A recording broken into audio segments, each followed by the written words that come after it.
सम्भाषणसन्देशसंस्कृतमासपत्रिकायां प्रकाशितानां बालकथानां ध्वनिप्रसारणम् इदं बालमोदिनी इति।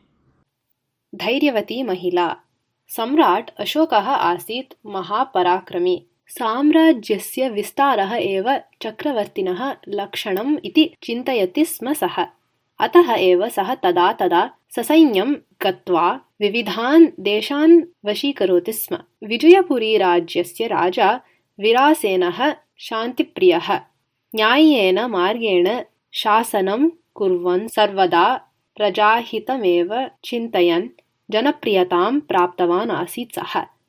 कदाचित् अशोकः दण्डयात्रां कुर्वन् विजयपुरीम् आक्रान्तवान्। वीरसेनेन स्वराज्यरक्षणाय युद्धं कृतं, तथापि तेन पराजयः प्राप्तः। अशोकः तं कारागारे अस्थापयत्।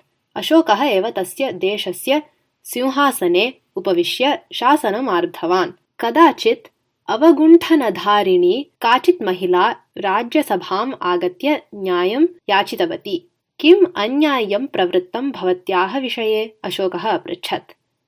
राज्यसैनिकाः दुराचारं कुर्वन्तः अस्मदीयां भूमिं सम्पत्तिं च वशीकृत्य मम पतिं कारागारे निक्षिप्तवन्तः सन्ति, सा अवगुण्ठनधारिणी महिला अवदत्। एतस्य श्रवणात् अशोकः नितरां खिन्नः। यत्र मम शासनं स्यात् तत्र एतादृशम् अन्याय्यं कथं प्रवर्तेत? एतादृशः दुराचारः केन कृतः? तं यथायोग्यं दण्डयिष्यामि इति अवदत् सः। तस्य दण्डनं कष्टाय। महादण्डनायकः अपि तं विरुध्य किमपि न कुर्यात्, सा महिला अवदत्। निर्भयतया तस्य विवरणं श्राव्यताम्। अहं स्वयं तस्य विचारणां विधाय तं दण्डयिष्यामि, अशोकः दृढस्वरेण अवदत्। निष्पक्षपातः व्यवहारः किमत्र भवितुमर्हति? अथ किम्? सम्राज्यः अशोकस्य मम शासने न्यायनिर्णयविषये पक्षपातः कदापि भवितुं न अर्हति। तदा सा महिला, तत् अन्यायं कृतवान् भवानेव। मम पतिः शान्त्या न्याय्येन च राज्यं परिपालयन् आसीत्। भवतः अहितं किमपि न कृतं तेन, तथापि भवता अस्मदीयं राज्यं वशीकृत्य मम पतिः कारागारे स्थापितः।